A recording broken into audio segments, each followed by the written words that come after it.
बातचीत लेखक परिचय बालकृष्ण भट्ट जन्म 3 जून 1844 प्रयागराज उत्तर प्रदेश। शिक्षा पारंपरिक संस्कृत और अंग्रेजी शिक्षा प्राप्त की। मुख्य विधाएं निबंध उपन्यास नाटक पत्रकारिता। विशेषता हिंदी गद्य के उन्नायक सामाजिक सुधारवादी विचारक। प्रमुख कृतियां निबंध हिंदी निबंध भारतीय विवाह उपन्यास नूतन ब्रह्मचारी सत्य हरिश्चंद्र पत्रकारिता हिंदी प्रदीप पत्रिका के संपादक। शैली व्यंग्यात्मक तर्कपूर्ण समाज सुधार पर आधारित योगदान हिंदी गद्य को परिष्कृत और सशक्त बनाने में महत्वपूर्ण भूमिका। मृत्यु 20 जुलाई 1914। विशेष योगदान हिंदी निबंध लेखन की नींव मजबूत करने वाले प्रमुख साहित्यकारों में से एक। तत्कालीन सामाजिक बुराइयों पर करारा व्यंग्य किया। हिंदी पत्रकारिता को एक नई दिशा दी।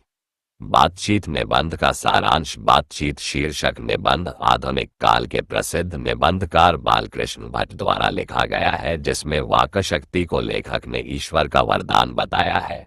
बालकृष्ण जी कहते हैं कि वाक्शक्ति अगर मनुष्य में ना होती तो ना जाने इस गूंगी सृष्टि का क्या हाल होता।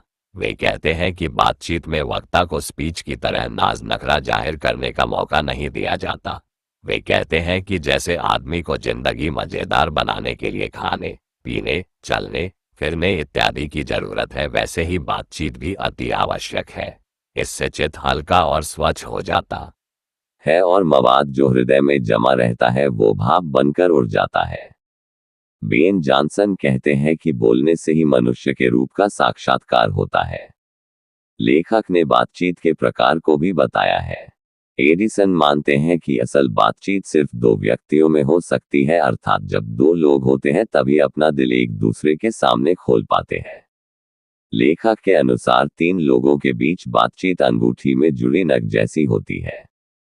4 लोगों के बीच की बातचीत केवल फॉर्मेलिटी होती है। लेखक कहते हैं कि यूरोप के लोगों में बातचीत का हुनर है, जिसे आर्ट ऑफ कन्वर्सेशन कहते हैं। इनके प्रसंग को सुन के कान को अत्यंत सुख मिलता है।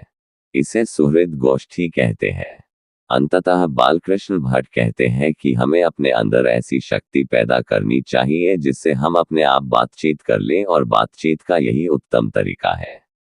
बातचीत निबंध स्तोत्र लेखक बालकृष्ण भट्ट। बातचीत का महत्व।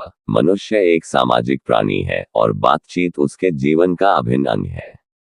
बातचीत के माध्यम से हम अपने विचारों भावनाओं और ज्ञान का आदान प्रदान करते हैं। यह संबंधों को मजबूत बनाने और सामाजिक जीवन को सुचारू रूप से चलाने में मदद करती है। बातचीत की कला। बातचीत करना केवल शब्दों का प्रयोग करना नहीं, बल्कि एक महत्वपूर्ण कला है। इसमें भाषा का उचित प्रयोग, तर्कशक्ति, धैर्य और विनम्रता का समावेश आवश्यक है। एक अच्छी बातचीत से व्यक्ति अपने व्यक्तित्व को प्रभावशाली बना सकता है। बातचीत का प्रभाव। प्रभावी और संतुलित बातचीत से दूसरों पर सकारात्मक प्रभाव पड़ता है। गलत ढंग से की गई बातचीत से तनाव, विवाद और गलतफहमियां उत्पन्न हो सकती हैं। बातचीत से व्यक्ति का सामाजिक और बौद्धिक स्तर स्पष्ट होता है। शिष्ट और मर्यादित भाषा का उपयोग। बातचीत में शिष्टता और मर्यादा बनाए रखना आवश्यक है। कटु और अशिष्ट भाषा का प्रयोग करने से दूसरों की भावनाएं आहत हो सकती हैं। मीठे और स्नेहपूर्ण शब्दों से संबंधों में प्रगाढ़ता आती है। बातचीत के विभिन्न स्वरूप। औपचारिक बातचीत भाषण, व्याख्यान, बैठकें, साक्षात्कार आदि। अनौपचारिक बातचीत दोस्तों, परिवार, सहकर्मियों से सामान्य वार्तालाप। लेखन के माध्यम से बातचीत पत्र, लेख, सोशल मीडिया आदि के जरिए संवाद। सफल बातचीत के गुण। स्पष्टता और सरलता। बातचीत में अस्पष्टता नहीं होनी चाहिए। उचित शब्दों का चयन। प्रसंग के अनुसार शब्दों का प्रयोग आवश्यक है। आत्मसंयम और धैर्य। बिना आवेश में आए विचारों को रखना चाहिए। सुनने की कला। केवल बोलने से नहीं, बल्कि अच्छे से सुनने से भी बातचीत सार्थक बनती है। बातचीत और समाज का संबंध। एक सभ्य और विकसित समाज की पहचान वहां के लोगों की बातचीत से होती है।